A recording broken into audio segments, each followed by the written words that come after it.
నమస్కారం ఘంటారావానికి స్వాగతం. ముందుగా ప్రధాన అంశాలు. తిరుపతి స్విమ్స్ లో డయాలసిస్ కేంద్రం ప్రారంభించిన వెంకయ్య కేంద్ర రాష్ట్ర ప్రభుత్వాలు ఆరోగ్యానికి నిధులు పెంచాలని సూచన.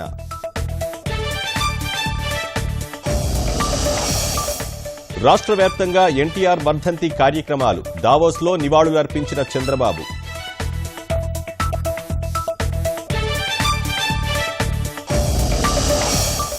నవంబర్ 8 తర్వాత 9.2 లక్షల కోట్ల రూపాయల కొత్త నోట్లు జారీ.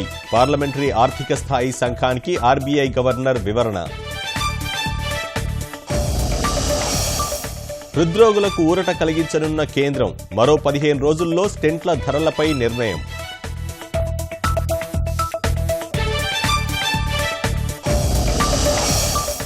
జల్లికట్టుపై కొనసాగుతున్న ఆందోళనలు, రేపు రాష్ట్రపతి ప్రధానిని కలవనున్న తమిళ నేతలు.